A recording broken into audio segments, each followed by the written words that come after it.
Hello everybody, good afternoon. I think it's time to start with the new session.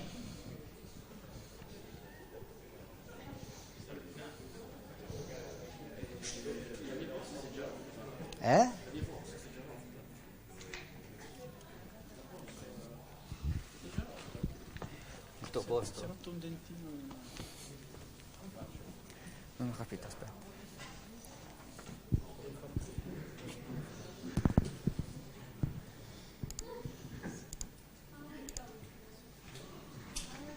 So this is Eliza, right? Yes. Oops. This is your, I remember well? Yes. Okay.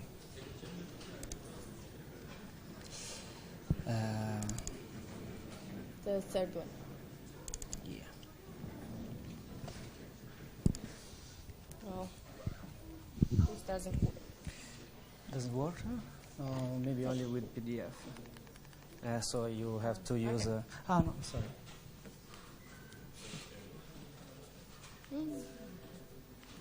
Yes, okay. So you have 20 minutes? Okay. 15, yes, 20 minutes and then 5 minutes with the question. So I'll start now. Yeah, I advise you at 5 minutes. Okay. Okay, we can start with Ekaterina Dadiani. Yes. That she speak about hydrophobic droplets. Please.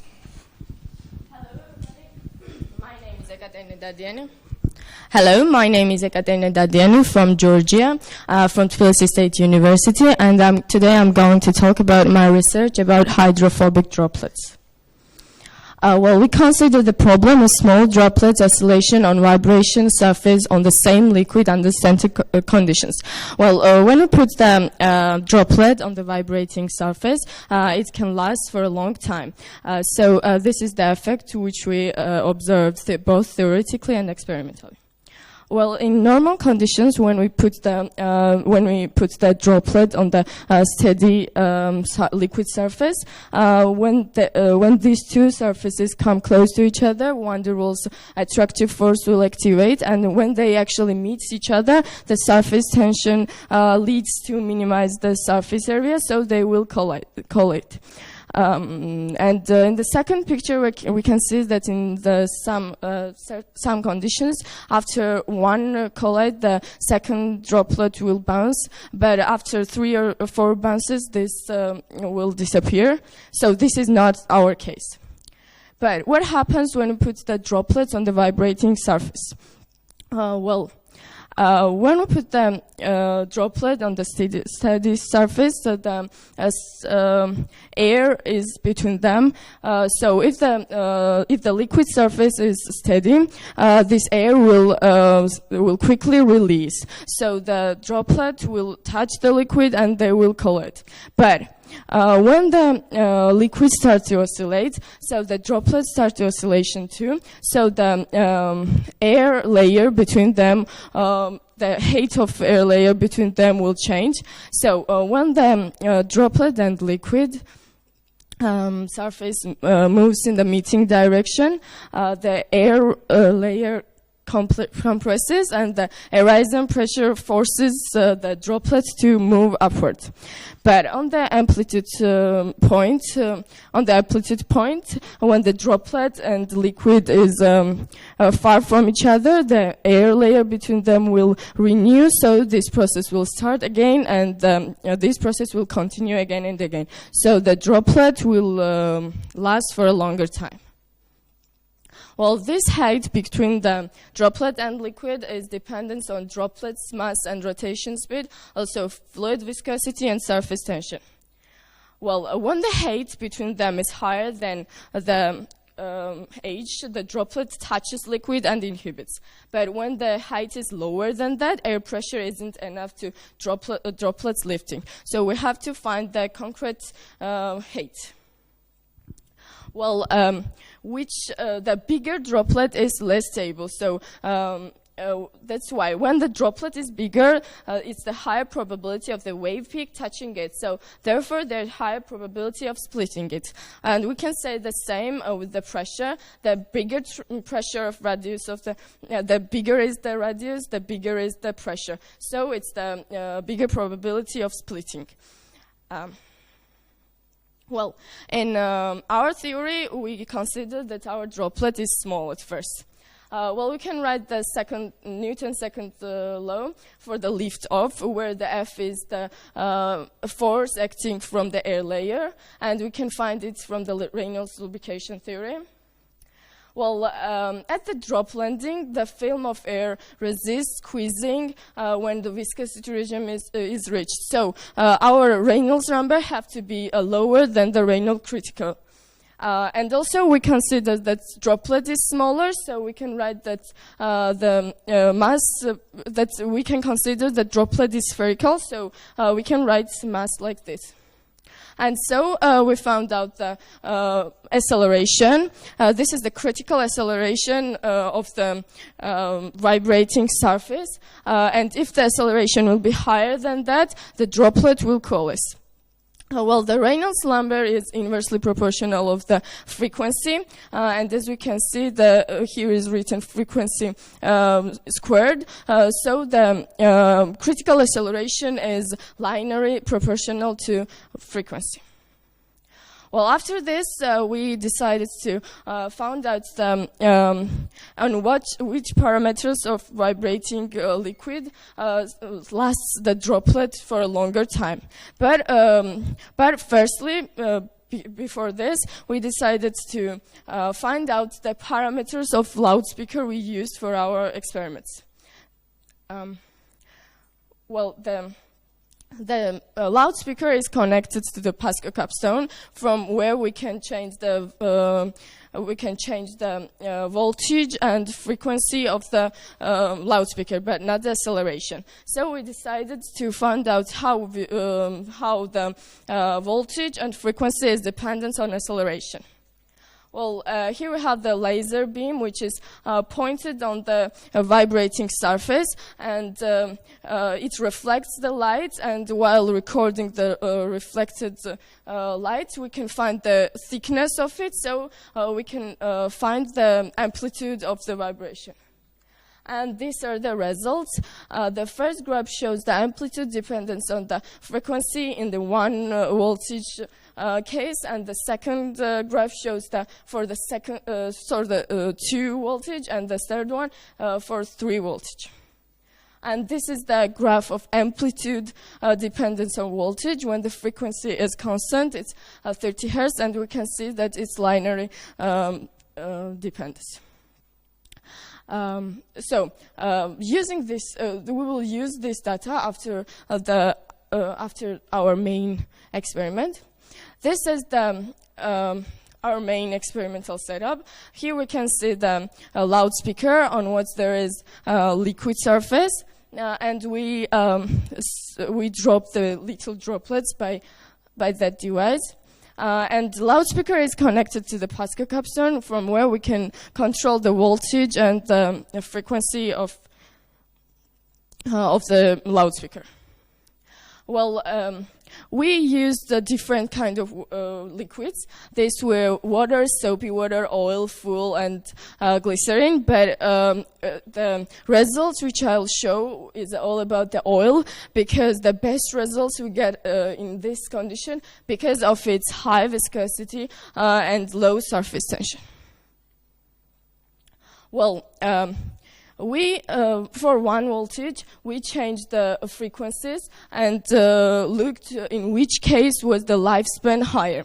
And as we can see, in 1 voltage case, it was 20 hertz. In 2 voltage case, it was 30, and so on. And all in this experiments, the radius of droplets was the same. Size of the droplets were same.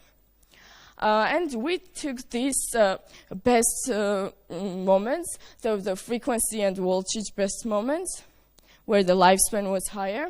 And this is the graph we get in the condition of 0.4 centimeter radius droplet. Well, this is voltage-dependent frequency, where the lifespan of droplets were highest. And by using that data, we get while looking for the loudspeakers parameters, we get frequency, dependence, and amplitude. Well, after this, we decided to look for the bigger droplet when the droplet is so big that it is like in the sketch. So we wrote the Bernoulli's equation and the ideal gas law. And by using that data, we wrote the whole air layer mass between droplet and liquid, and the mass which will release in the small time period.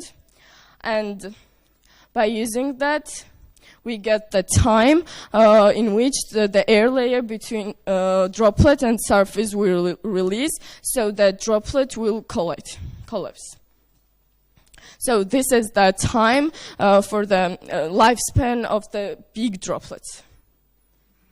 Well, after this, while we were performing our experiments, we saw some interesting moments. One of them was the movement of droplets. Well, when the size of the droplet was considerably small than the wavelength, the droplets were into the wave, so they couldn't go anywhere, so they was almost stable. The second moment was when the size of droplet was considerably big than the wavelength, so the droplet was almost stable because the surface was almost horizontal for it. And the movement was non-stable when the size of the droplet was comparable for the wavelength. Well, also we saw some attraction-repulsion effects. Attraction on high frequencies. When we set the droplets on the horizontal surface, it will bend a little bit, and because the second sketch has the lower energy, so they will move to each other, so the attraction will appear. When we put the droplets on the horizontal surface, but they will bend the surface. But if the peak between them of wavelength will be higher than the potential minimum, they will go to each other, but then repulse and go in opposite direction because of the peak of the wavelength. But if the size of the droplet is bigger, the peak would be under that potential minimum, so the poor attraction will appear. And also the stable conditions when the distance between these two droplets are so high that they don't attract to each other. Well, this curvature is dependent on liquid viscosity, droplets mass, and location of the droplet. And while recording these videos, we experimentally analyzed the droplets attraction. The first graph shows the coordinate dependence time, and the second is the acceleration time, so we can see the attraction and repulsion. Well, in conclusion, we explained the reason of the phenomenon, also theoretically explained the maximum acceleration, droplet size and stability reason, frequency and amplitude dependence on droplet's lifespan, best moments for droplet lifespan analyze, also lifespan of large droplets, reason for movements, and analyze of droplets attraction and repulsion effect.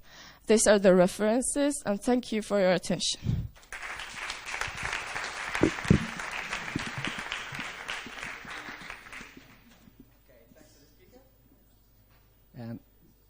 Okay. Question, comments? Yes?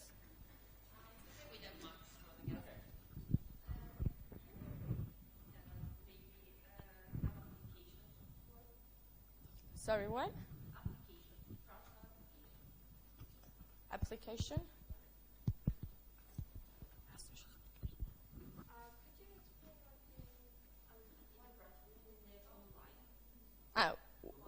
where can we use this?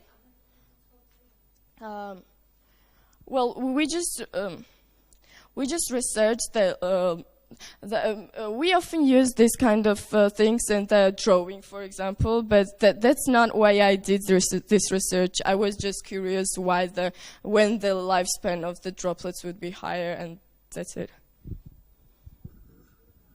The drawing sheet.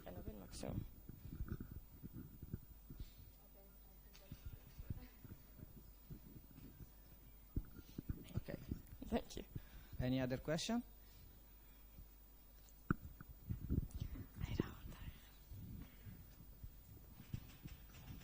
You did show some interesting plots about the lifespan of the oil droplet, with some sort of exponential behavior, and I was wondering if you try to perform a theoretical fit of these data and whether the theoretical expectations are matched by the data or not.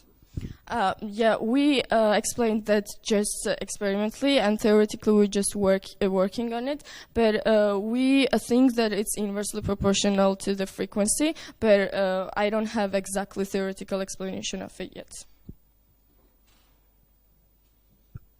Any other? Thank you. Okay. Next speaker.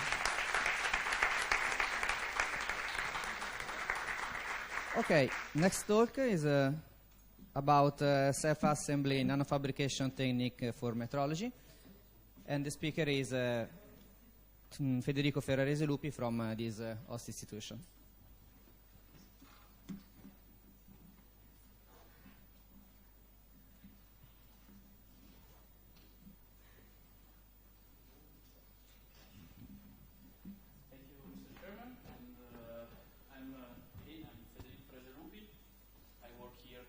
I work here at INRiM.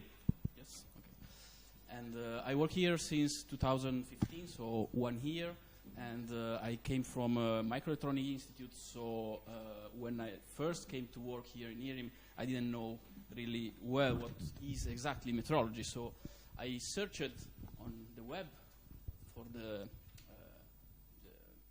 definition of metrology, and I found the one that was given by the International Bureau of Weights and Measurements, that say that the metrology is the science of measurement embracing both experimental and theoretical determination at any level of uncertainty in any field of science and technology.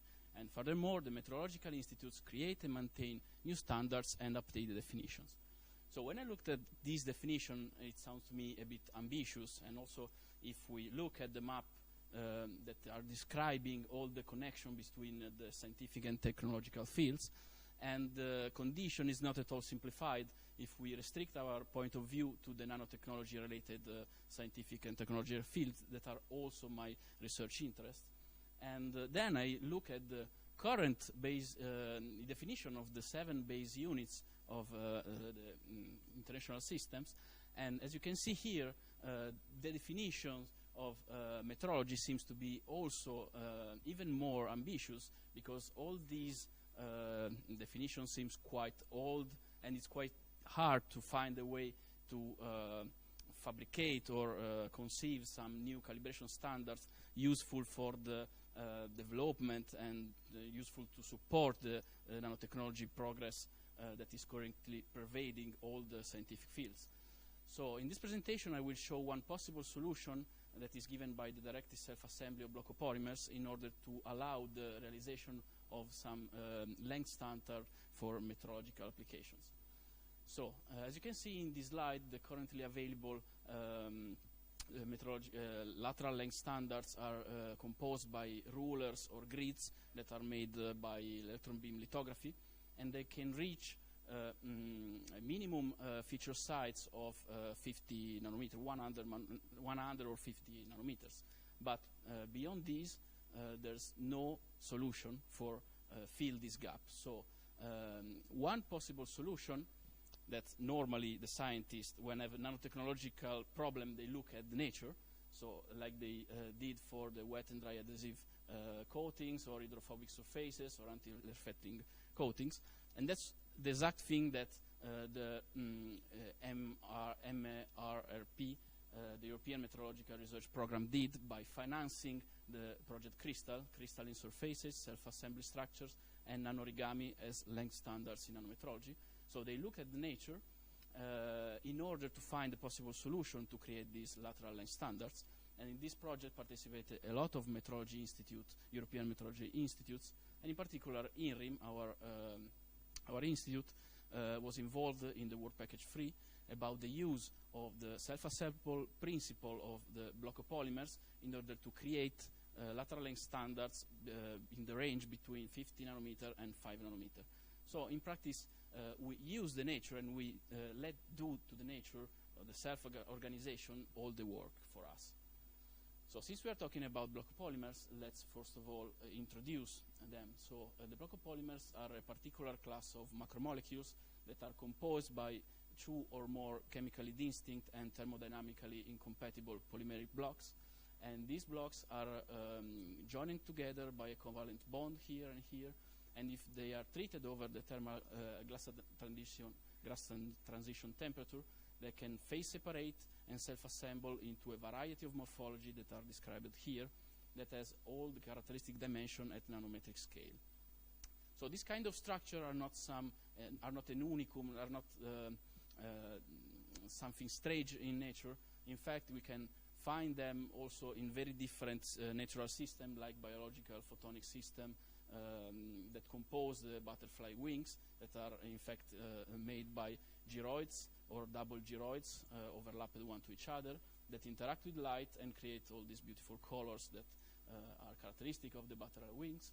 But we can also find the same structure that has been used to explain some density changes between different levels and different layers of the neutron star crust.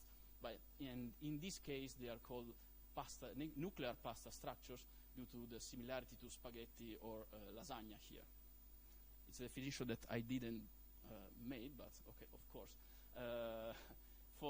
In our case, in the case of blockopolymers, in order to move our system from among all the possible phases, we can simply adjust the blockopolymer ratio between the block A and block B, so we can move our system between the lamellar phase to a gyroidal phase that is hidden here, then cylindrical phase, and 2 different spherical phases.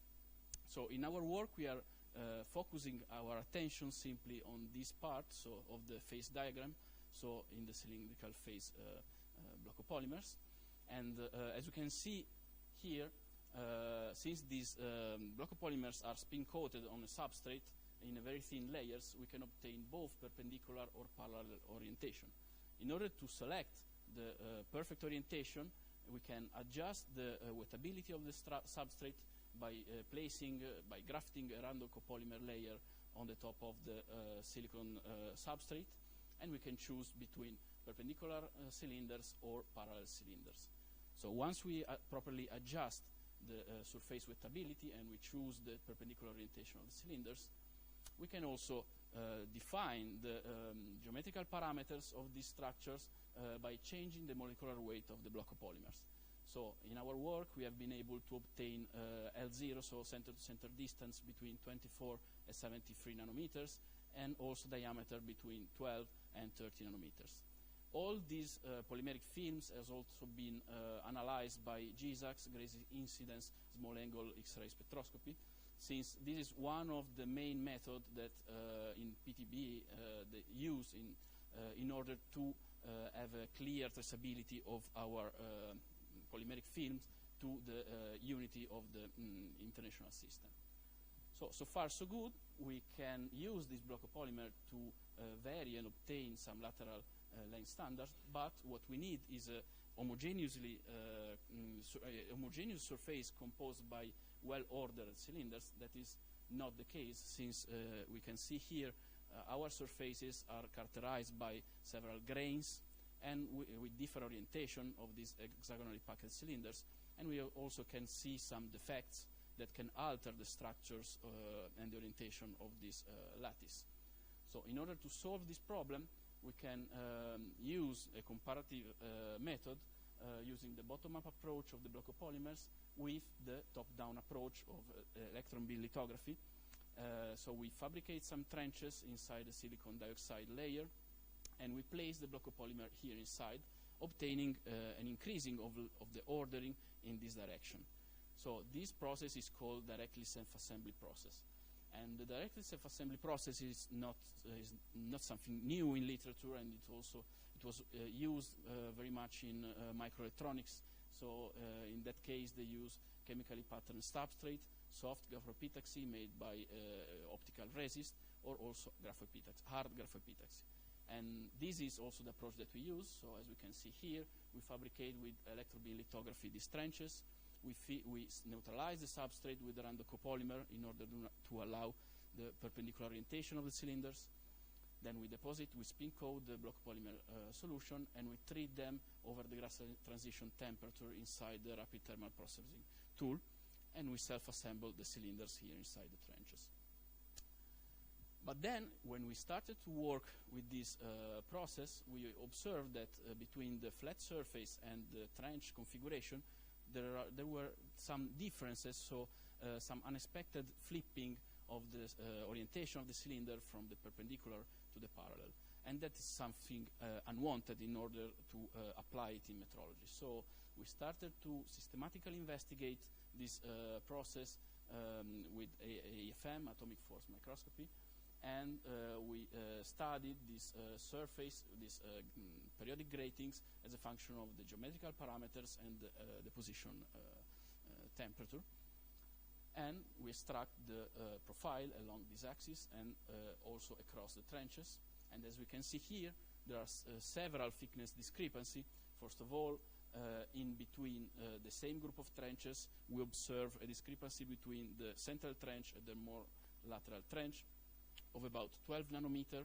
So in the central trenches, there's a thinner block of polymer film, and this difference is always the same, irrespectively on the geometrical parameters.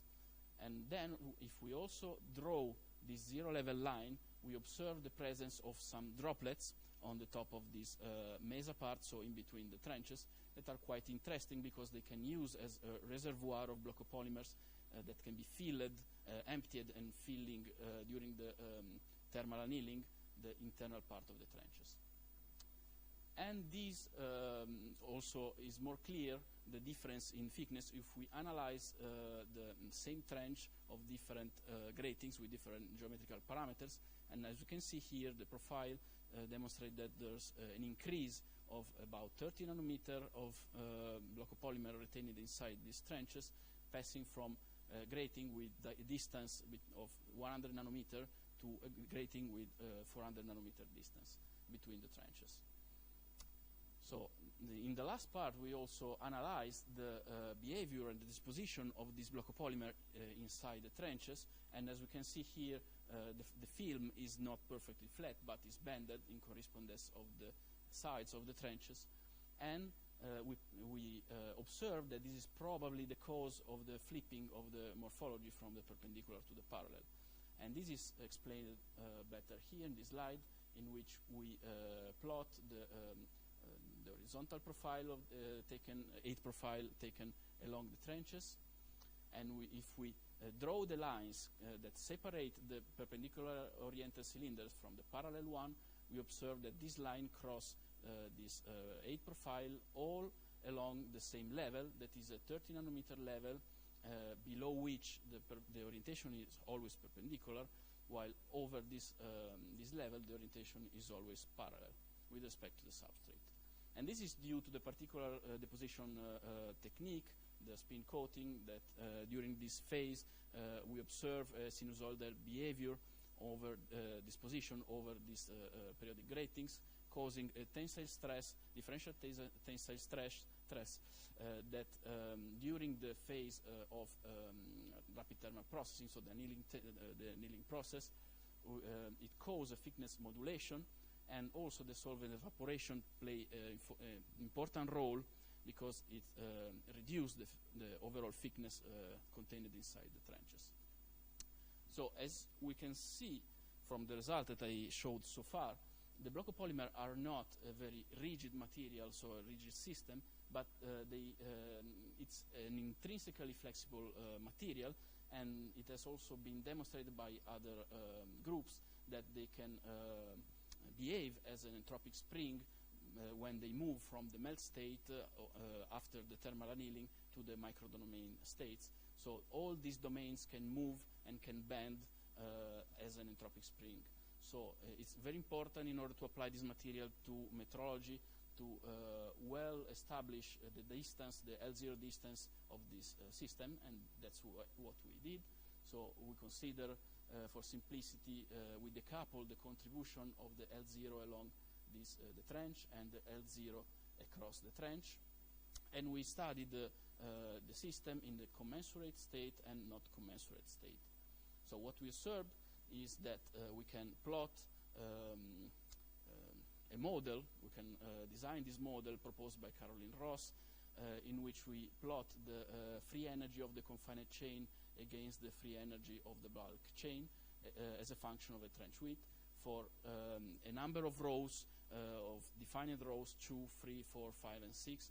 So in other words, this graphic explains how well a number of defined rows, let's say 2, fit inside a trench with this width.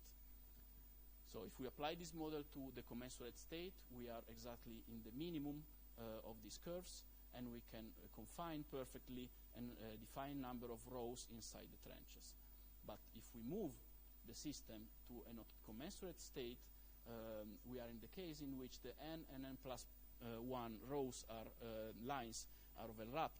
So we are in these points, and as you can see here, we observe the presence of n and n plus 1 rows inside the same group of trench. And this is something unwanted in our systems. So in order to have a better overview of this problem, we observe that we can obtain extension and compression, an extension and a compression of this L0. So we plot all the data that we collect, and as you can see here, the L0 along the mesa, it's quite overlapped to the L0 that we measured on the flat surface, while the L0 vertical in this direction seems to be quite scattered. And the graphic can also be divided in 2 clear parts, following a line across 300 nanometers width, and over this line, the data are almost crossed to the flat line, while below this, the situation is really different. So if we take a look of this region, we can see that it's not really scattered, so it's not a random distribution, but we start from 2 rows, then we obtain a compression of the lines that is here, then we pass to a relaxed configuration, and we stretch at the end the rows, and in this point we observe also the coexistence of compressed n plus 1 rows, and this behavior is reproduced for all the cases that we analyzed. So then we in a way, we choose the best L0 value, the best trench width values, in order to obtain only n and not n plus 1 rows contained inside the trenches, and we perform a pattern transfer process in order to transfer the polymeric pattern into the silicon substrate in order to have a more rigid surface. And we perform some analysis. We are currently performing some analysis to the AFM in the Danish National Metrology Institute. And all this work bring to the realization of a standard reference device for the calibration of the lateral line measurements at nanometric scale that is composed by different areas. In these areas, for example, we perform the AFM measurements, while in this area was selected to perform the GISAX analysis. So, in conclusion, the example that I showed today is only one of the main examples that we can do of how the directed self-assembly of the block of polymer can help the realization of a quantum-based international system that is scheduled for 218. So, let me thanks all the people that permit the realization of this work, the INRiM, the UPO, Università del Piemonte Orientale, the CNR, the Cornell University, University of Bologna, and Ruder Boskovic Institutes. And thank you, of course, for your attention.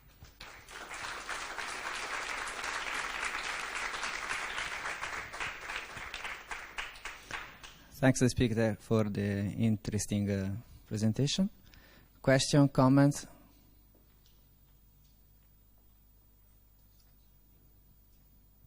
Okay, I have just one question. Do you have a strategy or an idea to move down to the dimension and project a standard for low dimension? Yeah, I showed that in this project, the Crystal project, we wanted to realize a standard up to 5 nanometers. Now we reach 10 nanometers. And one possible strategy is to use high K blockopolymer that are the second generation of blockopolymers. This is the first one. And these blockopolymers have a stronger interaction from block A, block 2.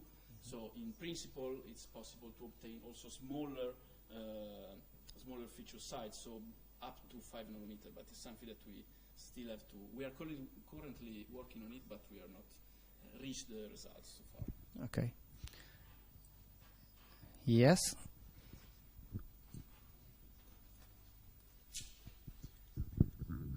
Do you know about the uncertainty of using this type of measurement in calibration? See, the uncertainty budget measurement is currently, they are trying to do it in DFM, so in the Danish Metrology Institute.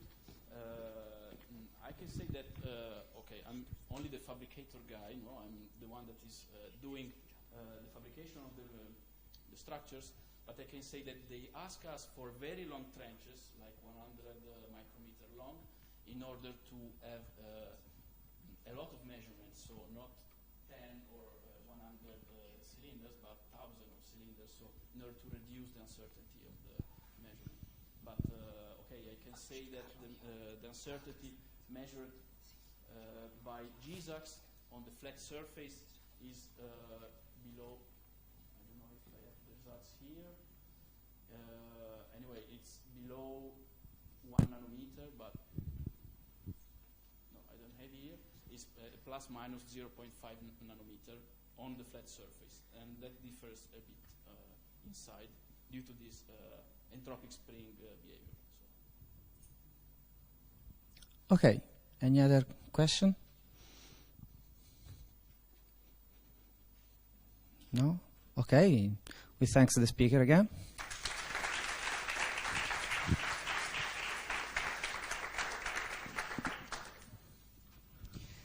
And we move to the next speaker.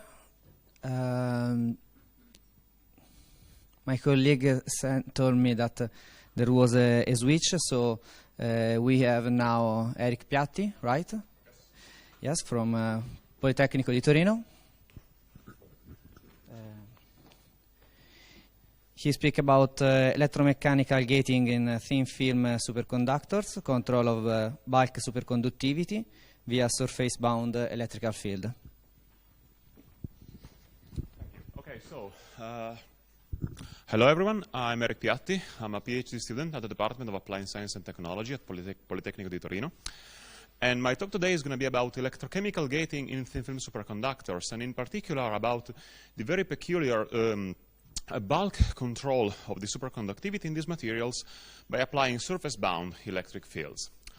So, I will first give you an introduction about what, in general, field effect and electrochemical gating are, and then I will show you some results from the literature just to show you what kind of results can be expected by using these techniques on various materials. The second part of my talk instead is going to be focused on the results I obtained with my group at Politecnico on standard superconductor niobium nitride, and I will finish with some conclusions. So, field effect. Field effect in general is simply the modification of the surface electronic properties of a material thanks to the application of an electric field. Typically, this is achieved in the field effect transistor architecture, where you separate your material of choice from a metallic electrode using some kind of insulator, which is typically an oxide. This is the basis of the field effect transistor, which is the most widespread electronic device in modern industry, where the properties, in that case of silicon, are changed by separating the gate electrode with some kind of oxide. Now, this architecture is very powerful to tune the carrier density of the material at the surface, but it has one key limitation in the sense that you cannot exceed the voltage breakdown, the electric breakdown field of your material, because otherwise you will have a flow of current through your oxide which will destroy your device. Due to Gauss's law, this in turn limits the maximum amount of carrier density you can tune at the surface of your material to about 10 to the 13 charges per square centimeter. Now, in recent years, electrochemical gating has sidestepped this issue by replacing the solid-state oxide with an electrolyte. Now, when the electrolyte is polarized, what happens is that the electric field does not develop directly inside the electrolyte, but instead the ions in the electrolyte migrate at the surface of your electrodes, and then the electric field is built up only in this very thin layer between the ions accumulated and the countercharges that build up in your material. And this double layer of charges is called the electric double layer. Now, since this electric double layer is as thin as 1 nanometer or less, you can understand that the electric field that actually develops inside here is extremely high. It can actually be enhanced by up to 100-fold with respect to the standard solid oxide gating techniques, which in turn means that you can tune a range of carrier density which is of the order of 10 to the 14 to 10 to the 15, which is basically the order of magnitude inside a metal. Now, this technique was originally applied to insulating materials, and is pretty easy to understand why. It is because insulating materials do not have a relevant carrier density to begin with. So if you are able to induce some inside of it, it is very easy to see. Here, for example, I show some results from the literature on layered chalcogenide molybdenum disulfide, which is a two-dimensional semiconductor that has received a lot of attention in recent years. As you can see, when the material is ungated, it is natively a pretty strong insulator. However, as you apply an electric field to its surface, you can tune the carrier density in the system up to making it become first a metal, and then eventually into a full-blown superconductor. This is because superconductivity is extremely sensitive to the carrier density you have in your system. By the way, this is by no means the only material where this was achieved. There are several others. In particular, zirconium nitride chloride was the first one where the thickness of the actual superconducting state was first probed.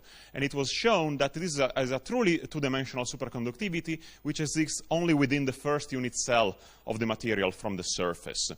Similar results were also obtained later on molybdenum disulfide, where it was shown that the superconductivity existed within the first 2 unit cells of the material.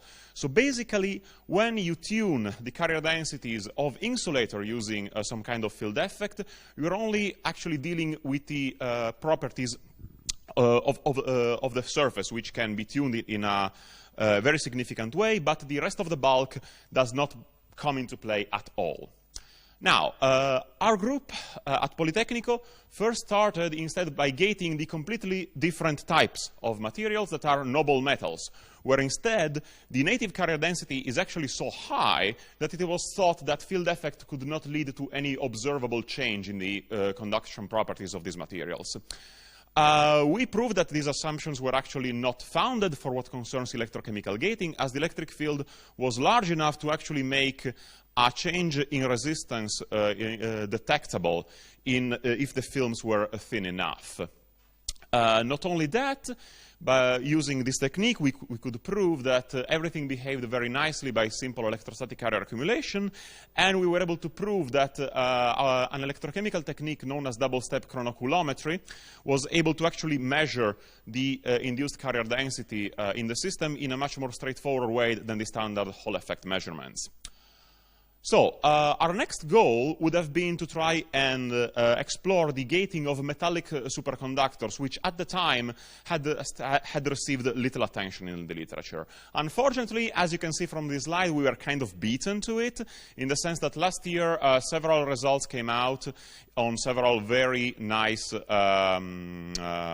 journals, such as Nature Physics, Physical Review Letters, Nature, and so on and so forth, which reported successful electrochemical gating of metallic superconductors. Here I show you some of the most flamboyant results that were reported in iron selenide, which is another layered material, which in its bulk form, it is a low-temperature superconductor with a TC of about 8 Kelvin. However, electrochemical gating was able to induce a phase transition from this low-temperature phase to a high-temperature phase with a critical temperature of about 40 Kelvin, which is no small feat at all. Unfortunately, this system is not actually the best system you may want to use if you're actually trying to understand what's happening, because iron selenide is, even in its bulk form, is an unconventional superconductor, which means that the only very robust theory that we have for describing the behavior of superconductors, which is the Migdal-Eli-Ashberg theory, does not actually hold for this material. So you can induce very large changes in its behavior, but you don't really understand what is happening. So instead, we focused our attention on a simpler material where hopefully we could get some clearer results. So we chose niobium nitride, which has been known for decades, is a very standard strong coupling superconductor. We grew our devices by reactive magnetron sputtering and characterized them first with atomic force microscopy to check both their thickness, which was originally about 40 nanometer, and to ensure that their surface was almost atomically flat, which is a critical requirement for successful electrochemical gating. Their transport properties followed the data from the literature for very high-quality polycrystalline films, so we were very happy with that. And since during our measurements we had to thin down our devices using argon ion milling, thanks to, by the way, Chiara Portesi here at INRiM, we also employed AFM microscopy, again, to ensure that the surface did not get degraded by this type of treatment.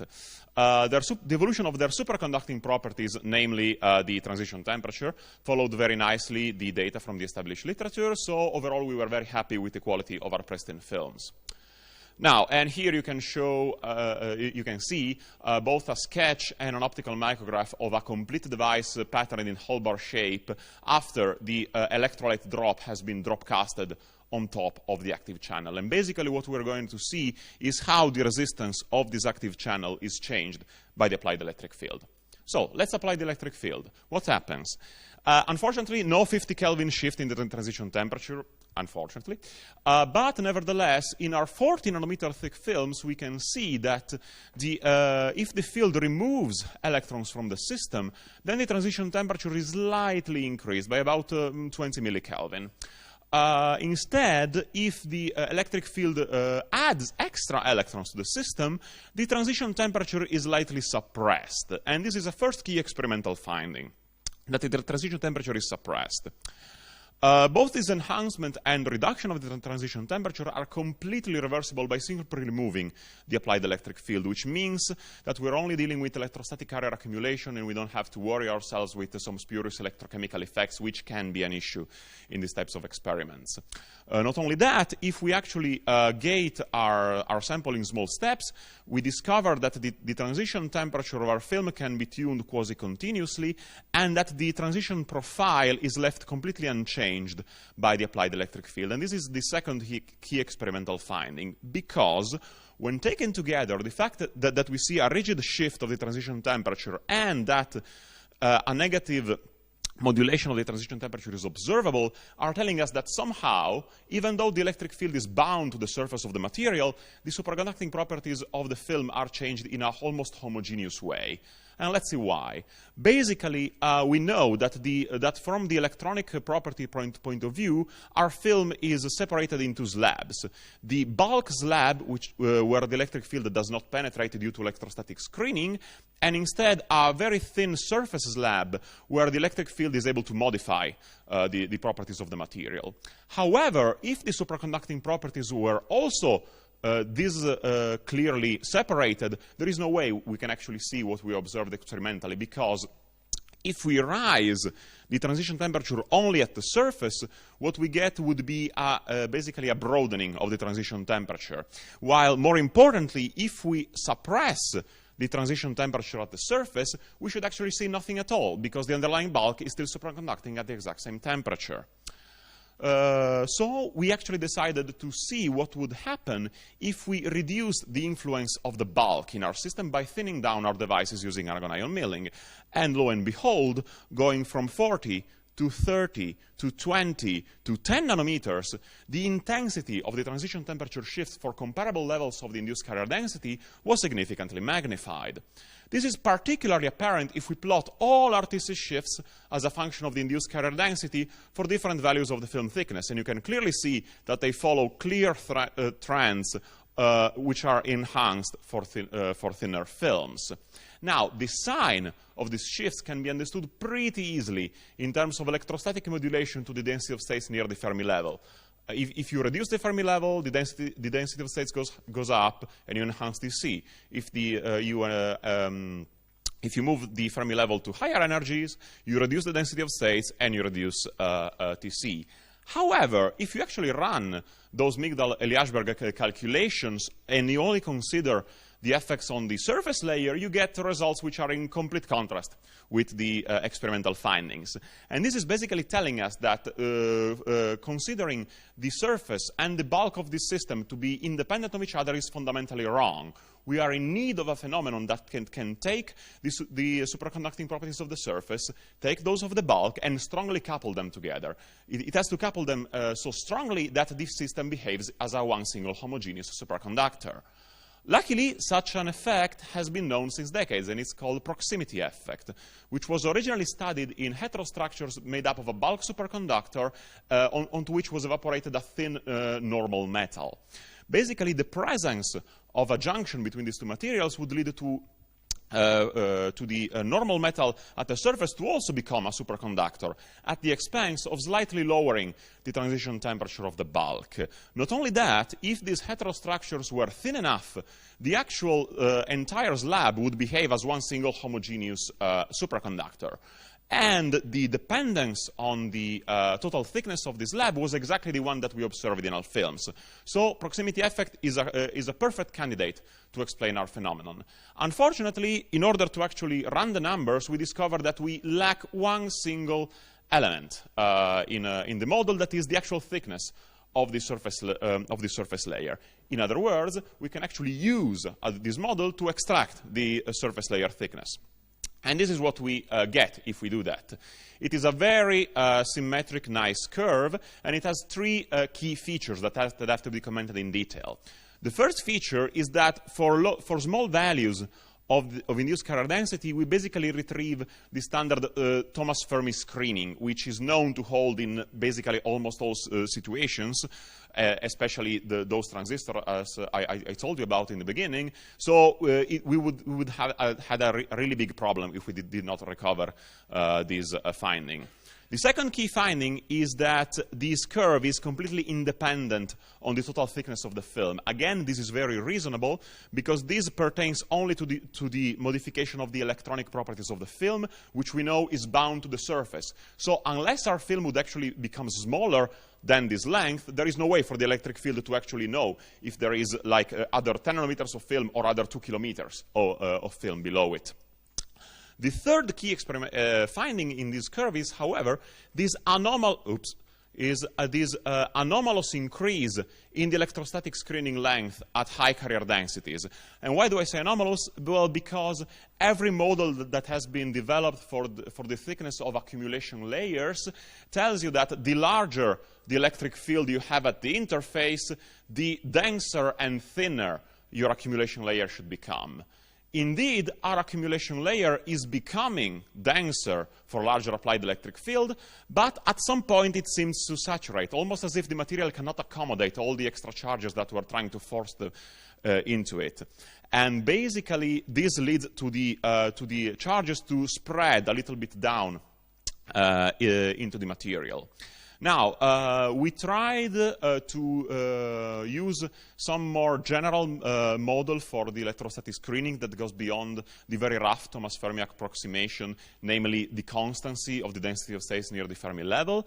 And we found that basically this can explain the filling of the first unit cell of the material. But for larger values of the effective screening length, we at the moment do not have a satisfactory theory to describe our results, and we hope that this may be an interesting question for theoreticians to actually tackle. So, in order to conclude, in my talk, I showed you about what electrochemical gating is and how, in general, it can be used to uncover some really interesting phase transitions in a various array of materials. For what concerns superconductors, my results on niobium nitride show that the perturbation to the superconducting properties is never bound to the surface of the material, even though the electric field that induces the change is. And this is a critical point that has to be taken into account whenever you design an experiment or any potential application of this technique, because if you really want to change only the properties of the surface, you have to make sure that your film is thinner than the electrostatic screening length, which is really not something easily done. Finally, I also uncovered peculiar increase in the electrostatic screening length for very large carrier densities, which may be interesting for theories of electrostatic screening that goes beyond the current approximations. And with that, I thank you all for your attention, and I will now take any of your questions. Thank you very much.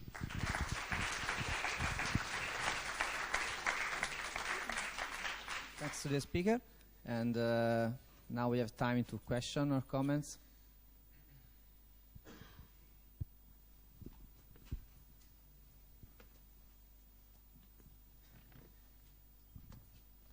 Thank you. Thank you, Eric, for your very dense talk. I have a curiosity. In the beginning, you showed us some resistance versus time characteristics, I think. Yes, here most likely. Yeah, okay, that kind of plot. Okay, or this one. No, yeah. It's okay, it's a general question. Mm-hmm. The time transient, this slow relaxation of the system, yes, I think it's due to the slow relaxation of the system, is related to the ionic conduction. Yes, so it's yes. This is a key point that one has to take into account when one performs electrochemical gating experiment, is that a transistor made of an electrolyte has seconds to hundreds of seconds of time scale. So you're actually never going to use it as a transistor, because it has this time of transience, because everything is related to the is related to the ionic motion here. So actually you have the ions which are dissolved here, and they have to migrate at the surface. So there are studies which basically you can get up to, say, kilohertz operation frequency, but you start to really lose in the capacitance, because the peak of the capacitance is when you allow for all the ions to just accumulate at the surface of your material. There is actually some similar techniques which are using either ionic or electronic conducting ceramics, which can take hours to actually have any results. So it is not really something you can use in a very fast operation device. So, do you have any experience or any idea about which is the relation between the relaxation time and the chemical properties of the electrolyte? Okay. So if you change your electrolyte, yes, there how are does the time scale change? So basically, the properties of the conduction properties of the electrolyte are very studied in the field of electrochemistry. I'm a physicist myself, so I'm not really into that. But I know that there are several studies for the ionic conductivity of this type of materials. They are typically associated to the mechanical structure of your electrolyte. These kind of electrolytes range from ionic liquids, which are the fastest ones, because they are just basically molten salts. And these are very fast. But they are not really applicable for any real application, because they are liquids. They will just drop everywhere. Typically, for more practical applications, you want to use a polymer electrolyte solution, which is an ion gel or something. But then, of course, you have to mix your electrolyte with a structural polymer, which will then damp your ionic conductivity and then make your device go a little bit slower or a lot slower, depends on what you do. But this is not really a problem for me because I just take the fastest ones and go with, go with those. Just another curiosity. Probably I missed it, but how did you polarize the electrolyte? Oh, well, you can do it. Well, here, for example, there's a picture. You have your film.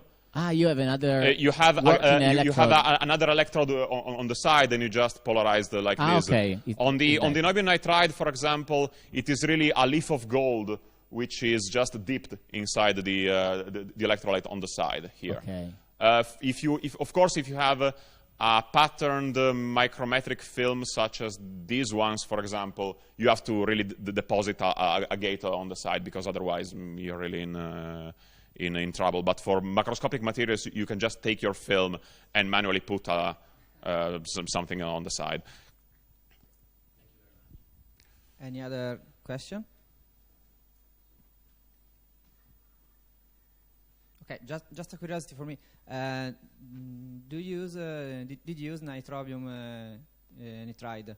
Do you study any other superconductor or try to apply to any other superconductor? Yes. Well, I myself have only tried... okay, so for standard BCS superconductors, myself, I only tried with niobium nitride. The PhD student that was in my group before me also tried with lead and lead-indium, but lead was reacting very strongly with the electrolyte just by placing it on top, and lead-indium was not mechanically stable, so it could not survive any cooling treatment with the electrolyte on top. Myself, I tried other more exotic superconductors, such as barium iron arsenide and magnesium diboride and other such materials, but for now, on those, I either have no results at all because reasons, or some preliminary results that we would like to explore in more detail before publishing. Okay, thank you. Thank you very much. So, if there are any other questions, I would like to thank again the speaker.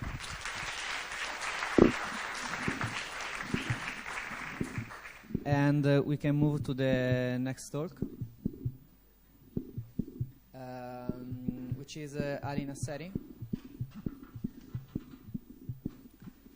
from ISI Foundation, and he talked about the effect of manipulating magnetic material properties on magnetic domain wall motion.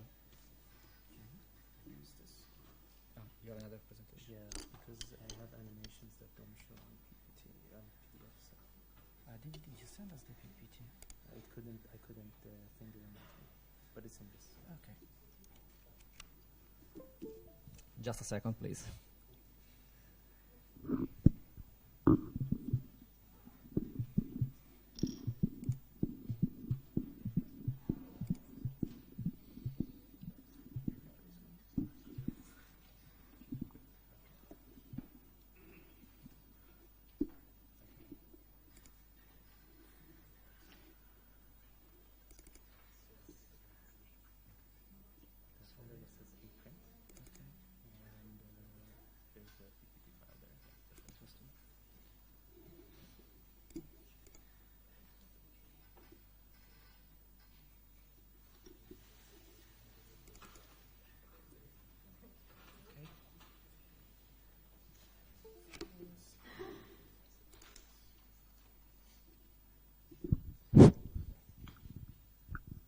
Okay, thank you for the introduction, and sorry for the delay.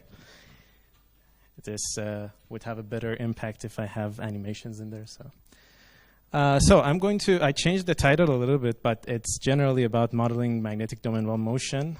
And the first question is, why do we need them? So you probably some of you are using right now a laptop or something on your in here, and you all know that it has a RAM, or random access memory, which is an electronic device, and they're becoming really, really smaller. And you all know that if you turn your computer off, all the information in your RAM would go away. But at the same time, RAMs are really fast. That's why you use them. On the other hand, some of you have a computer probably at home that uses a hard drive, and you know that information on the hard drive probably stays longer, but the problem is that it has moving parts and it's much slower. So the question is, can we mix the non-volatility of a hard drive, or hard drive-like memory, with higher data speed and lack of moving parts that we see in a device like a RAM. And there are a couple of different ideas for doing this. One possible idea is using domain wall-based devices. So here I've just put some examples of logic, memory, and sensing devices that are based on magnetic domain walls. Just to go back to the memory thing, it's easier. If you are familiar with domain walls, probably you know that if you have two magnetic domains in between, you can have an area of transition, which is your domain wall. And in plane systems, so systems that are polarized in plane, in the plane of the sample, you can get these shapes. We're more interested in out-of-plane systems where you can have nail walls or block walls. And these are basically domains, and this is the wall, or this is the domain, that's the wall. There's a concept that is kind of the reason most people are working on in this area, and that's basically this concept of a racetrack memory, which is a 3D memory with no moving parts, in which you have these domains, the blue and red are domains or domain walls, that you move using electric current, and you have sensors for reading and writing. You remove the moving parts, but you keep the non-volatility of magnetic memories because this is magnetic. And there are other concepts as well. I mean, the idea is you have a track and you have some sort of magnetic texture. It can be a skyrmion, it can be something else. We're focusing on the domain walls because that's closer to reality right now. So, I'm going to show you some results of what we can do with this in the context of the memory I talked about. But some context is we have multi-layer thin films. They look like this. So you have a heavy metal layer and some sort of oxide on the top. And you have these interfaces. And the interfaces actually play a big role. They give rise to interfacial effects, which I'm going to explain. We use fields and currents in these cases. Usually the ferromagnetic layer is something like half a nanometer, so you assume that current doesn't go really through this because it's much easier for the current to go through the heavy metal layer. And based on that, you can have different geometries for putting currents into these systems. Whatever I show today would be this assumption that the current is along the wire that you have. Now is the scary part, equations. So you all know the Landau-Lucius-Gilbert equation with the precision term and the damping term.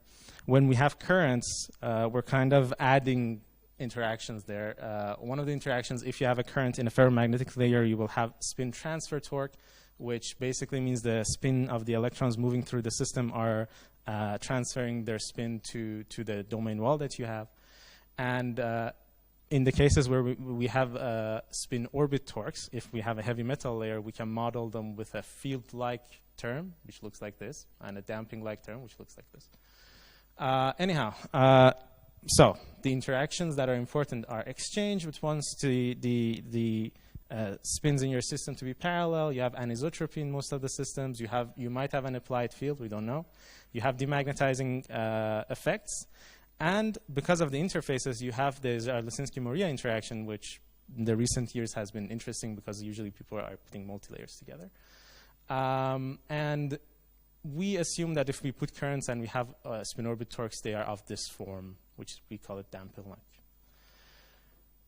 Now, simulations, everything is done in Mumax 3, which is the software we use. So what can I do with this?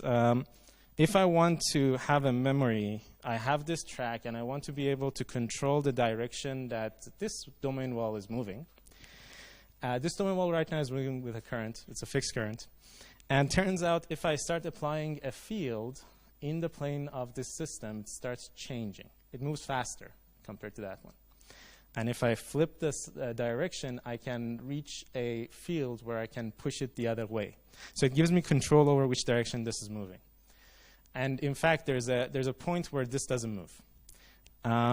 If I plot that, this just shows the angles inside this object. So you see red is pointing that way, green is pointing towards this direction.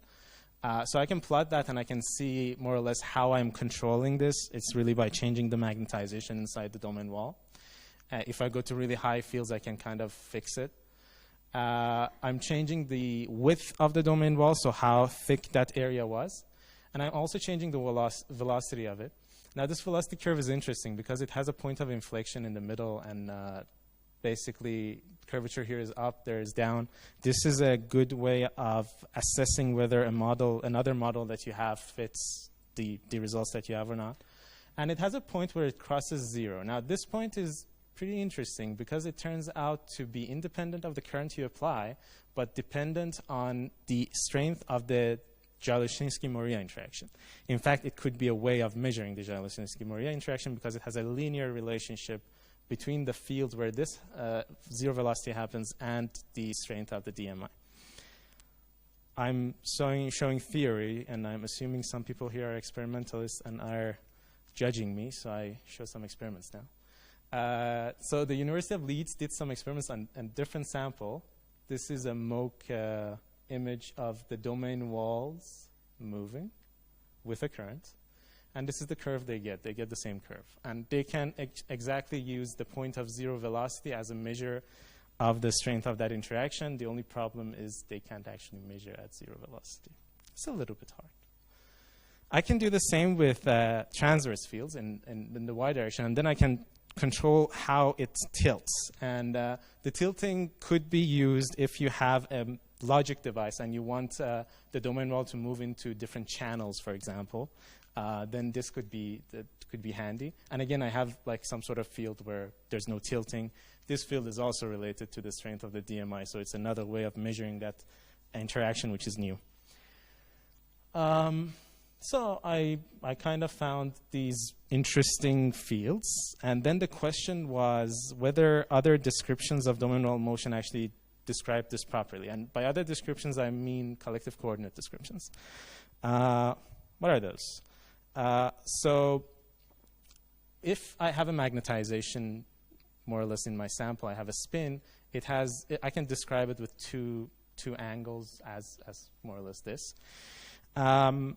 But this is a local quantity. At each point in my sample, I need to kind of know, which is why we run simulations that require finite difference or finite element tools. But I can write everything in the context of a Lagrangian and a dissipation function and use the Euler-Lagrange equation. This is equivalent to the LLG equation. It's the same. However, here I can do coordinate changes. So if I assume that the whole system obeys some sort of ansatz, some sort of structure, then I can come up with much simpler equations that don't need finite element or finite difference to solve, and they're closed form, and they can give me more insight into what's happening. So the first time people did this was in 1972. They basically looked at this domain wall moving. At that time, there was no tilting. And they saw that it has a position that is changing, and the magnetization inside of it is changing. So they came up with a model. We tried that model and applied it to the case we were studying. Didn't work. Turns out later on, someone added the domain wall width, the width of this interface, to the model. So we tried that. Didn't work. But it started getting better qualitatively on the positive side, and it turns out on this positive side, the domain wall width is more important. More recently, they found out that this Zaleshinsky-Moria interaction in these wires tilts the walls. You can see it experimentally as well. So someone introduced this tilting angle, chi, into the models. We tried that. Works better on this side, but doesn't work generally. And the reason it works better on this side is even if you have a system that's nothing's moving in it and you apply in plane fields, you get tilting in it anyways.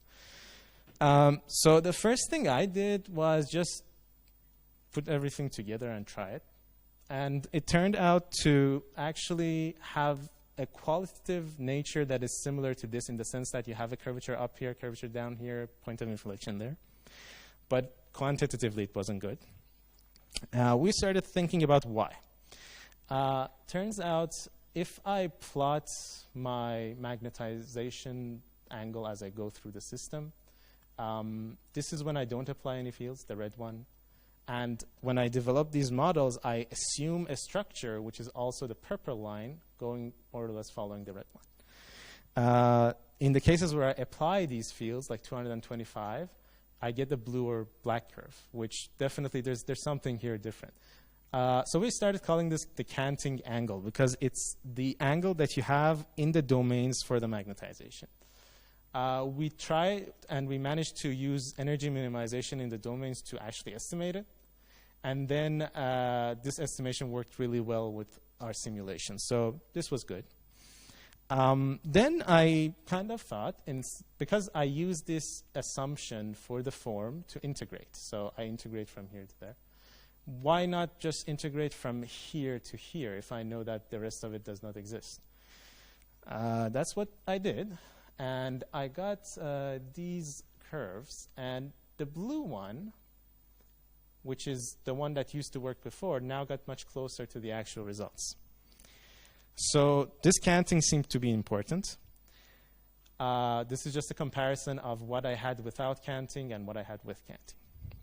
And the canting is not happening to the wall. It's happening here. There's something happening here that's affecting this guy. So this is more or less the ansatz, or the assumption that we assume the structure that the domain wall has. And turns out someone had proposed one before, including this canting effect. Just to compare, this red one is the initial assumption, so this guy. And the purple one is this new assumption for the structure of the domains and the domain wall. So I tried with this one. It was really painful, but I managed to get two models that are actually more quantitatively correct, which was nice. So what do these equations look like? It's scary. No, it's that. It's scary. But why am I showing you this? Because there are coordinates like delta, like chi, and there are some red things here. The red things are the effect of this assumption that I put into the model. So I can change the assumption. I can assume a different shape, and basically these red things change.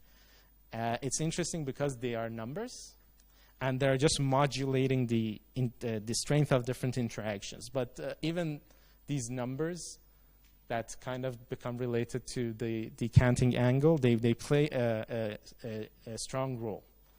And as you see here, they become really complicated, so to the extent that I cannot put it there. The title of the original talk was supposed to be Modulation of Material Properties. Now I get there. So if I assume, we know that a domain wall, if it starts moving at some point, it reaches a steady state condition, and usually this takes a really small amount of time. So if I assume that I have a steady state condition, then the equations become much smaller. Turns out that I have a velocity equation that only depends on the field that I apply. I have an equation where I can determine phi minus chi, and I can have an equation for chi and an equation for delta. What's interesting is for each field I apply, and any material that the material properties are fixed, I have a one-to-one correspondence between the field and the angles. What that means is then I can do this. I can just assume angles, find the equivalent field, and find the expected velocity. And using that, I can assess, by changing the material properties, how much gain or loss in velocity I can have, which is what is important if I want to build something, because I want to know how fast it can go. It's only valid in steady state conditions, but I can do this, for example, with the change in anisotropy of the system, with a change in the DMI strength of the system. I can see how much velocity gain or loss I can have. It's a really small or simple, let's say, tool to do the assessment. It doesn't need anything because you're assuming a phi minus chi, you get the field, and you get the velocity. So, in summary, I showed you how we try to control domain wall motion for device purposes, how we can use it to measure some of the properties of the material. I showed you that we can derive these analytical descriptions for the domain wall motion that then can be used for understanding how material properties could be adjusted. The actual adjustment I didn't talk about, but you can, for example, irradiate a sample and it changes its anisotropy. We already know how much it changes it, so it's more or less a way of controlling this. And I also showed that this canting angle was important. It's interesting because it's not related to the object you're studying, but it actually affects the object dynamics. And with that, I want to thank you for your attention.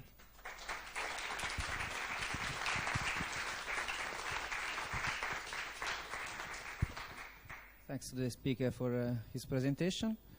Question or comment are welcome. We have time. I have been a really good presenter, apparently. Just a curiosity.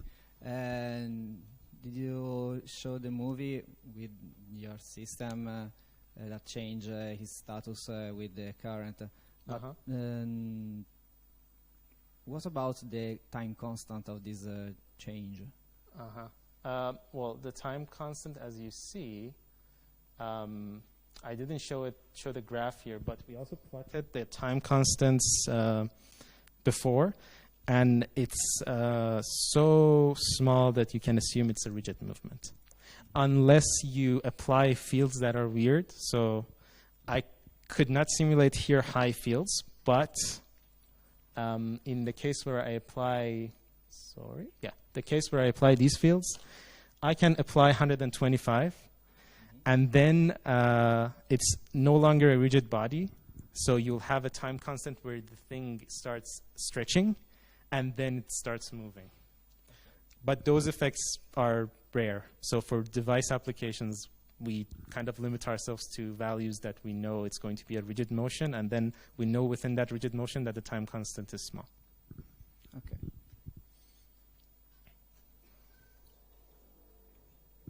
Question? Yeah?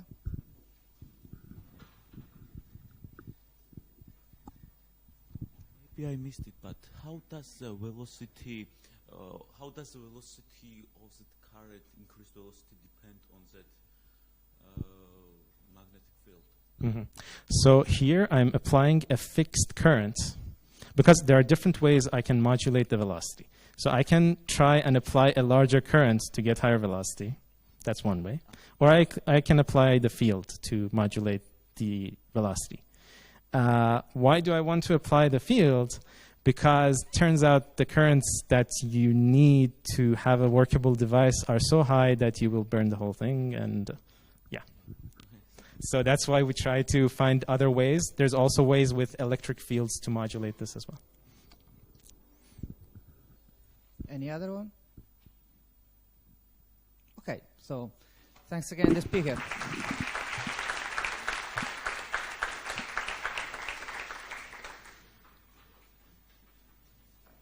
Formally, this session is closed. Okay.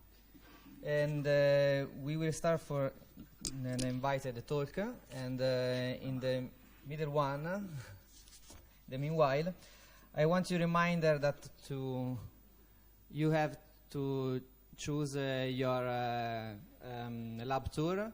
There are 3 lab tours available, and for 3 different lab of the INRiM, and I don't ricordo I colori.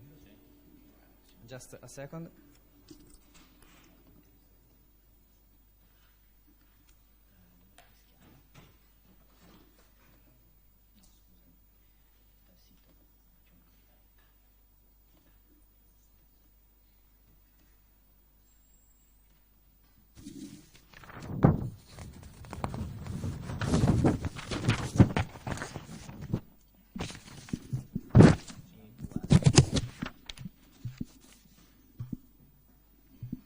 Okay, the color of the ticket correspond to the lab that you can visit. Physical metrology tour is about atomic frequency laboratory, the quantum optics laboratory, and the laser interferometry labs. The red tour is about the nanoscience and material tour, that is the second division of this institute, with the innovative cryogenic device and the nano facility of the institute and the scanning probe microscopy lab. And the third ticket, the green one, is the quality of life tour that corresponds to the division of quality of light. And you can visit the food metrology. Oh, sorry. You can visit the food metrology labs, the Sonochemistry and Cavitation Laboratory and the Climate Meteorology Laboratory. So I invite you to choose your tour and to communicate to the desk if you are interested. If you are interested.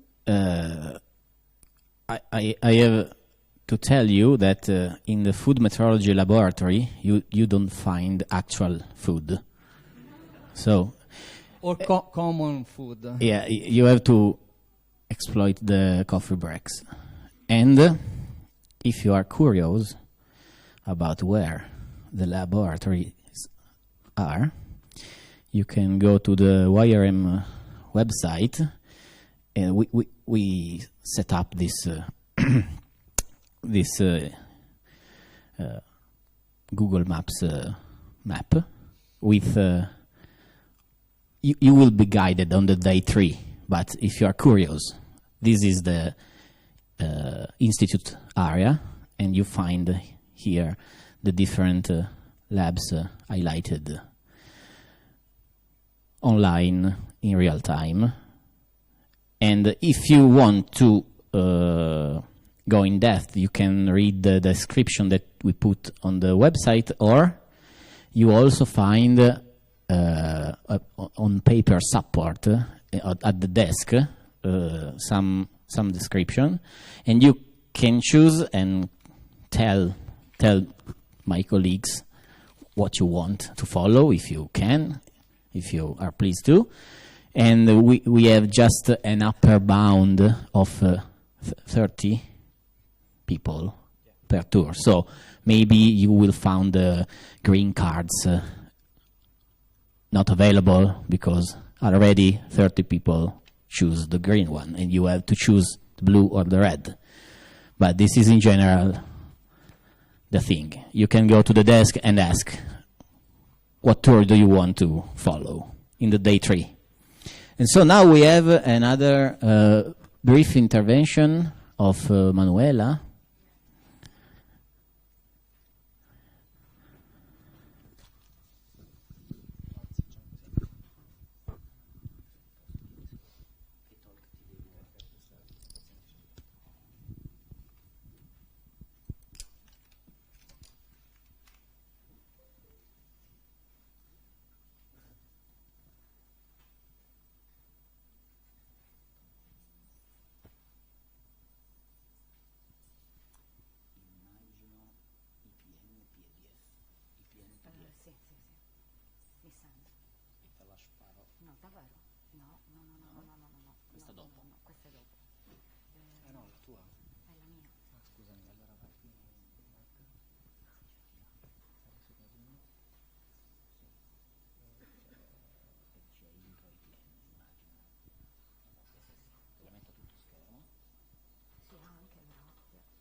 Thank you.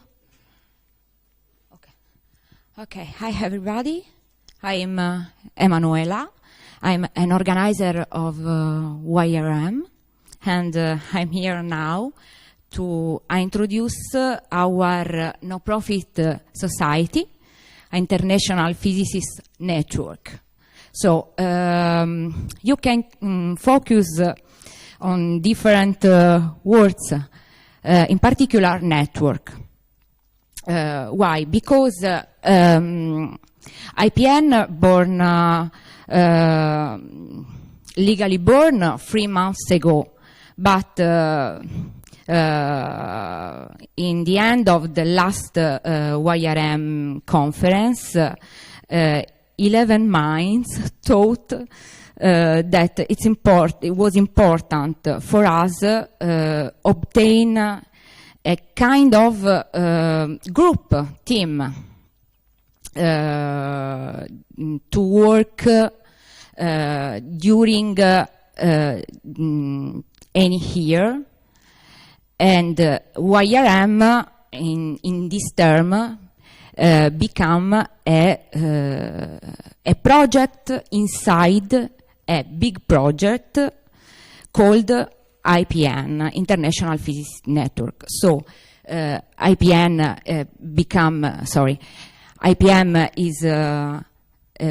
is dedicated to young researchers, to a network of young researchers, to link young researchers with university, with research center, with companies. And in this spirit, born our society. So we are waiting for you to join us in this project made by young researchers for young researchers as you. And for more information about our society, you can visit our website here, or you contact us by email. And we are available. We will be available with a desk dedicated to IPN in the poster room. The first project of IPN is a collaboration with another no-profit organization, Find Your Doctor, and the Industries Consortium, C2T. This collaboration is important for us, and here we have Eva Ratti, which speaks about Find Your Doctor, C2T, and the collaboration with IPM. Okay, Eva. Thank you.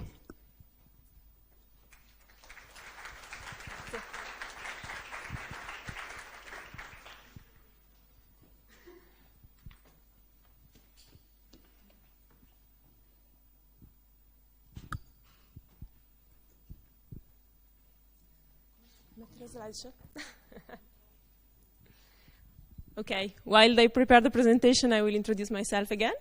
As Emanuela said, thank you for the introduction. My name is Eva Ratti, and I used to be a researcher, like one of you, in astrophysics in particular, but I quit after the PhD. And I came back to Italy, and now I do work in this non-profit organization, which is devoted to the placement of PhD holders and researchers in general outside academia. So I was invited to introduce to you what we do, but I also wanted to include this introduction into a more general reasoning about the sense of a PhD, but of a research background and education in a time when we know that perspectives of employment in academia are rather slim. So you had, I think, a day discussing about science. I'm not going to talk about science now, but I will talk about research in the sense of what is left of research when you remove the topic of it. And you're left with a mindset and with a set of methods and logics that are extremely important, actually, for our society right now, above the walls of universities. I will start with something depressing, which is, I don't know, how many of you have been wondering about what you're going to do in your future and if you will find a position in the university eventually? Come on, don't lie. Okay, I know. So if you thought there were a slim chance to stay in academia, you were right, unfortunately. This is an image from a report of this year from ADI, which is the Italian organization for PhDs. And it shows, I'll go quite quickly, that out of almost 1,400, this is postdocs, not PhDs, only 6.5% will stay with a permanent position in university. It's not Italy. Similar numbers are everywhere in Western countries. If you go to China, of course, then they will have red carpets for you. But in the West, it's like this, even in countries like UK, which are known to be particularly friendly and aware of the value of a PhD. So most of you will not still be in academia in a few years. Does it mean you're wasting your time and you're going to lose your brain and sell your soul to the business? I don't think so, and I'll show you why. Briefly, at least. I will show you some statistics. It comes from a number of studies from the European Union, which is very worried about this topic of where PhDs go, and something from studies on Italy. I give you the sources at the end because I didn't have the time to go really deep into the graphs, you know the problem. Let's start with employment rates. We are going to leave academia, but are you going to be under a bridge? Probably not. The employment rates for Italy and for all the countries where the data are available show that a PhD gives you more chances to get a job than a graduate. The plot there is a rather old 2009 data, but I like it because it shows with the bars the employment rate for PhD holders, and with the triangles those for master graduates, basically. And you see that PhD systematically pays in all those countries. It pays in Italy as well. Just focus on the graph on the red square. Here we have the employment rate for PhD graduates of 2010 measured in 2014. We have 93.4% of employment for men, almost 90% for women. I will not enter the gender issue because it requires an hour per se. So let's focus on the average. If you want, we can talk later about it. Anyway, it's quite good compared to the employment situation of young people in Italy. And in fact, the ISTAT study here concludes saying that the competitive advantage of the PhD title is maintained despite the economic crisis. So you're going to be employed. The title pays off, even in a country like ours where we know there is not much awareness of what is learned during academic career. Of course, the fact that you are going to be employed does not mean that you're going to do something meaningful. So as a friend of mine used to say, are we going to be selling apples in a while or peaches? Probably not. Again, 50% of PhDs is in business. If you take a photograph at a given moment, of course, if we consider long-term contracts, is much more, because we saw that only 6% stays with long contracts in academia. And in fact, all statistics show that the incidence of indefinite contracts is higher in business than in university, so there is more security there. Still, I didn't face the problem of the apples. But let me say also that the salaries seems to be fair in business for people with a PhD. In Italy, for people from sciences like us, is in 4 years after graduation is above 1,800 euros usually. Not bad here, again. And, you know, with those salaries, I doubt you're going to be selling apples. They must be paying you for something else. We see it here, for instance. To the right again, I have highlighted science, physics.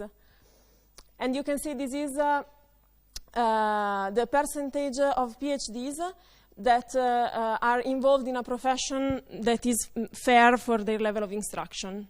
And we can see that for physics is above 90%. So above 90% of those employed who are at least 50% in business are doing something that is related to their study and adequate for their level of education. Here, the text below is from a study on the European Union, not Italy only. It says natural scientists and engineers are more likely to be engaged in research, while social scientists find more opportunities in non-research occupations that are nevertheless related to their degree. Here is the main point of my talk and of what we are doing. What does it mean related to our degree? Does it mean in a lab? Necessarily? Maybe not. I used to study black holes. Does it mean I was supposed to be studying black holes? No. But still, I use my PhD every day, even if now I work with companies and I do research on people. Still, my PhD helps me. Why is that? Let's take a look to the definition of researcher from one of those European Union studies I found. It says, researchers are defined as professionals engaged in the conception and creation of new knowledge, products, processes, methods, and systems, and are directly involved in the management of projects. How many of you ever thought about your PhD or your postdoc or every single paper you write as a project?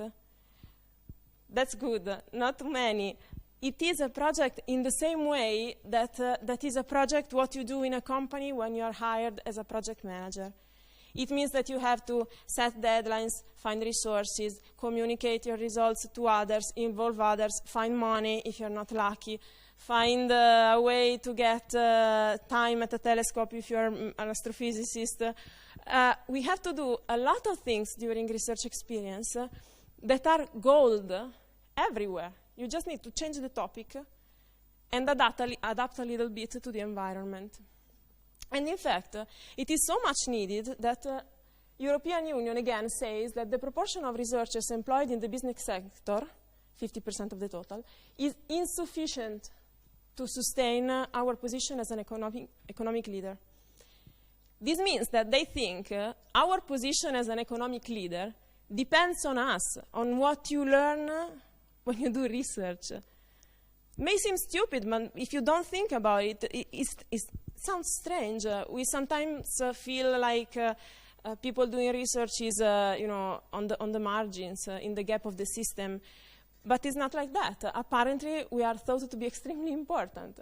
An additional 1 million may be needed in Europe. In Italy is 11,000 PhDs each year. They want another 1 million. Europe must invest in generating a sufficient large pool of skilled human resources, sorry for my English, for research and innovation. Why innovation? In this period, you know that our economy has to face the competition of countries where the cost of the work is much lower. And companies, now I'm learning a bit about that, really are starting to understand that even the small companies that are the majority in Italy and in Europe as well, they understand that they need to innovate, but they don't know what it means. And they are scared because they are used to build on what they already know and exploit their experience, their expertise, and do the same things, maybe better and with a lower cost. But they are afraid of doing new. That's why a mindset like the one that is built by research is exactly what they need, because we are trained to be on the edge of what's new. And for sure, we are not scared of it. We like it. We want to go there. This is just one of the reasons why a research background is extremely valuable in a company. And you're not be selling apples. You're probably going to have fun, because there are problems there too, even though they might be different than what we are used to think about, but still can be complex. I don't spend too much time on this and move to the difficulties, because we are saying there is value there. And if employment rates are high, the business doesn't take people just out of goodwill. It means that despite all these difficulties, still what we can do is so valuable that the employment rates stay high. We can do something to make this situation better, to make it less stressful, because the passage from university to business, starting from the data, apparently already happens. Problem is, it is very stressful, and when you are in academia, you think you're going to be under a bridge. You are scared. You don't know how to face it. And this is because there is no intermediation at all for this jump. It is like the little guy there jumping from one ladder to the other. We need to connect those two ladders. And this is what we are trying to do with Find Your Doctor, and I'll go there. Very briefly, difficulties. Most companies in Italy and in Europe are small and don't do proper research and development, which means that maybe they are needing a researcher, but they don't know it. And you are not going to apply or talk to them because they don't have an R&D department. Most companies are not aware of what you learn. Most PhDs have little experience with companies by the end of their course, so they don't know how to approach them. They don't know what they could find there. And their idea are based on prejudices, and that's mandatory when you just don't have experience. You need to speculate. Big companies are not suited for everyone. This is where most PhDs usually go, big companies, because they have R&D departments. But maybe you don't want to work for a multinational, maybe you have personal reasons, maybe you need to stay in a certain part of the world. And then if we could reach smaller companies as well, we could make them able to innovate and maybe make our economy survive. And also we give a chance to the people to find a job that is maybe more suited for their personal needs as well, not only career-wise. But there is no support for the placement of PhD holders. This is depressing. I tried to look for a job when I came back, and there was no one who could help me or could read my CV. Most companies do not have access to PhD profiles. This is ironic, because universities have agreements, especially with big companies, of course, and they send the CVs of master's graduates, but not those of PhDs. So even if they want to hire you, and I met people in this position, they don't find you. And overall, there are different languages and prejudices on both sides. But there is value. So we should work here to overcome this, because the potential is there to overcome this. How? We believe through proper intermediation. When you have two people speaking two different languages, they may not know that they need each other. You need a translator in the middle. That's what we want to be with Find Your Doctor. Doctor as PhD doctor, of course. You need a bilingual in some sense translator, bottom-up approach. That's important because there are many initiatives flowering and starting in the last years to do this bridging, but they never work. And I think usually it is because they are either all towards one side, so maybe it's an initiative from the university, which doesn't speak the language of the company, or it is an initiative from companies, then they don't know how to talk to us. And also they start from assumptions on what is needed, and don't go and ask, don't try to learn from the ground to understand from the bottom what it is that a company is able to accept and understand, what it is that a researcher and a PhD wants to try and experiment. We also need to create comparison of something real, even if it's small.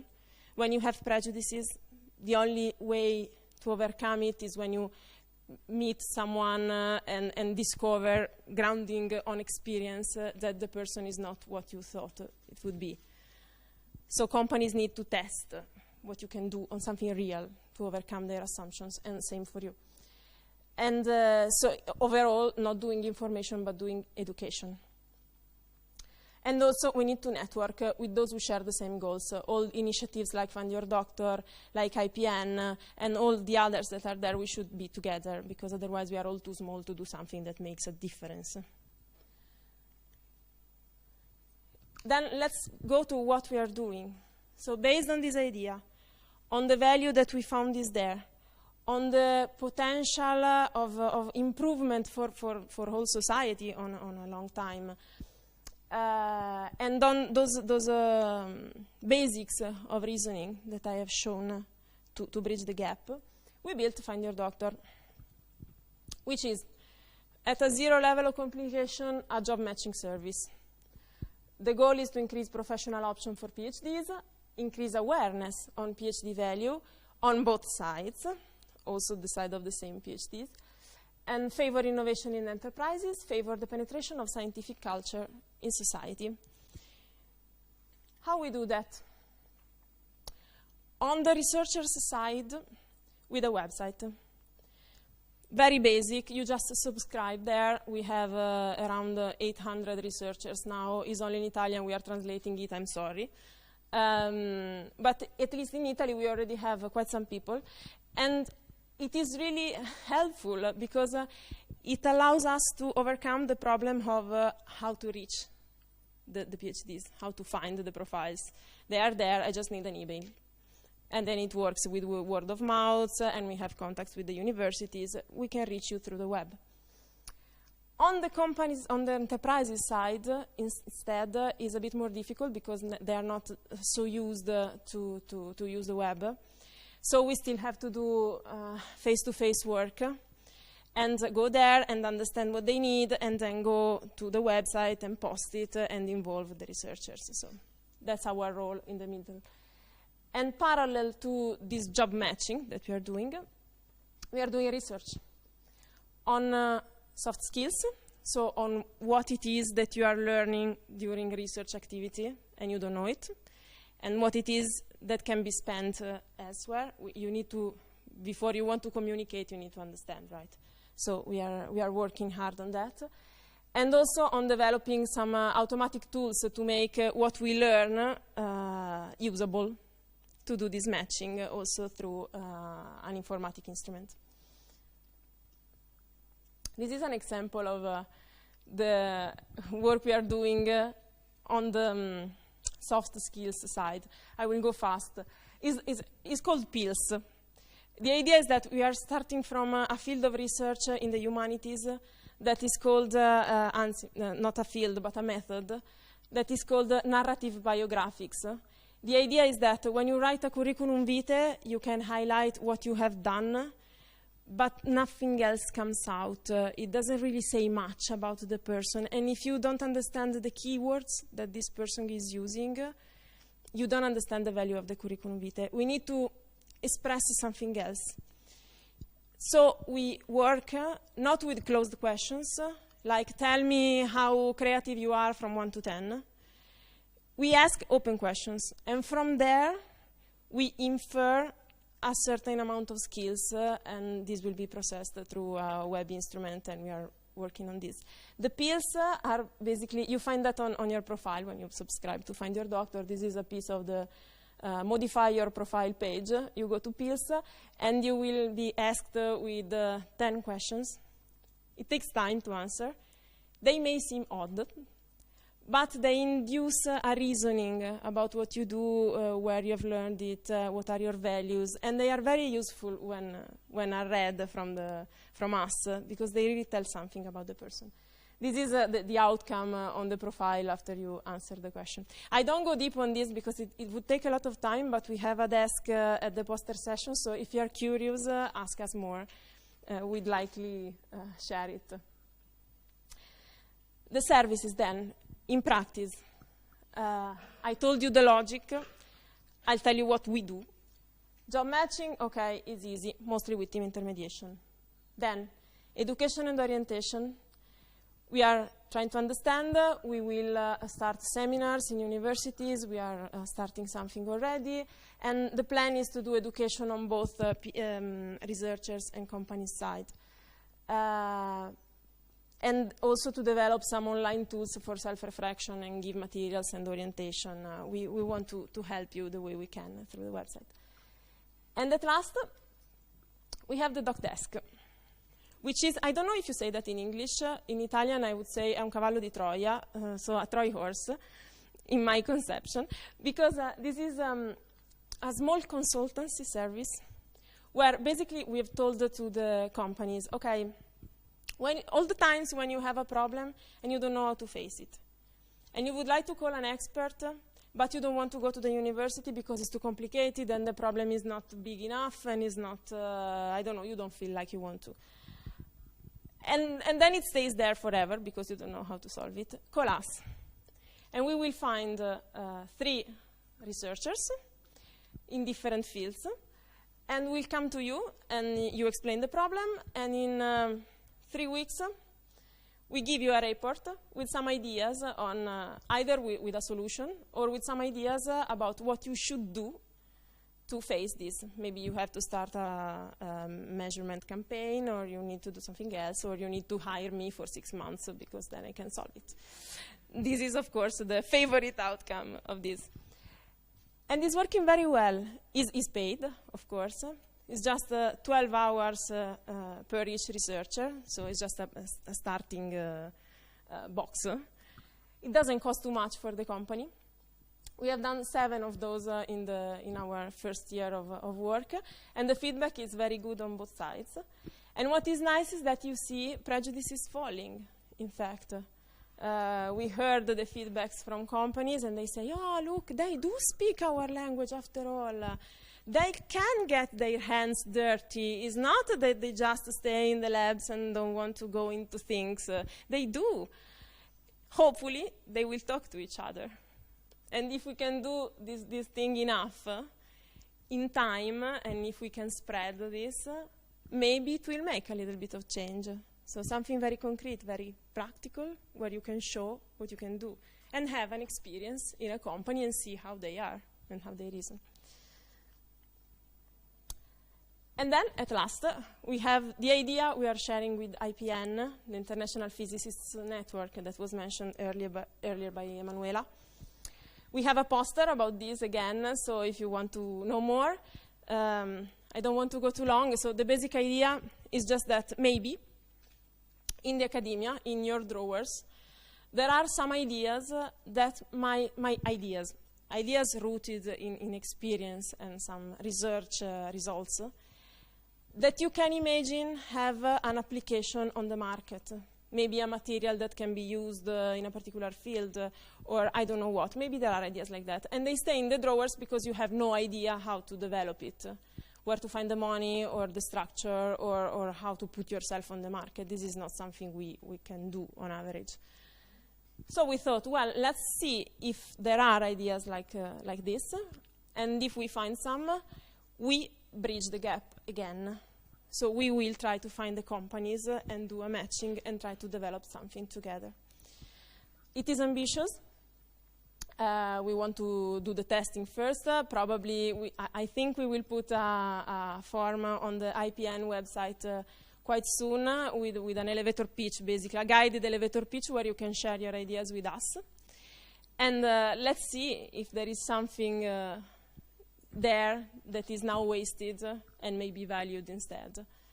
We called it dandelion because of the flower that spreads the seeds with the wind. We hope to bring your ideas on a fertile ground if they are there.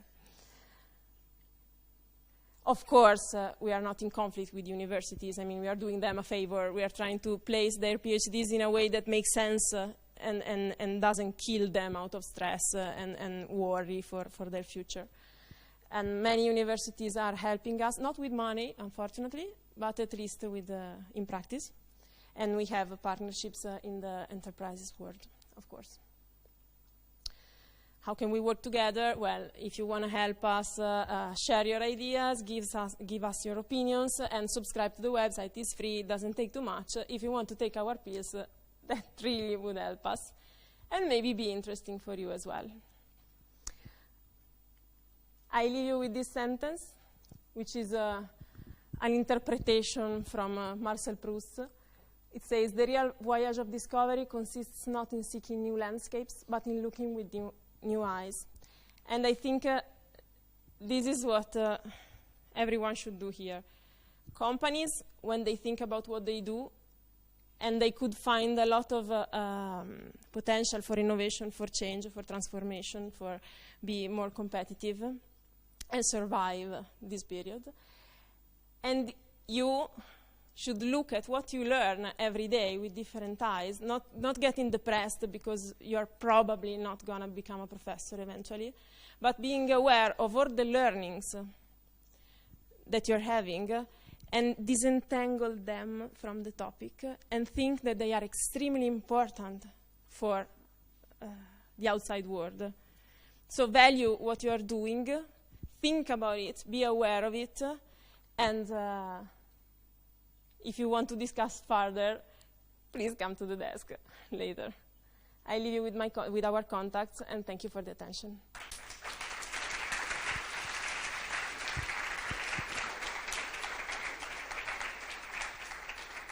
I don't know if you have questions, if someone wants to say something, or we leave it for later. Okay, thank you.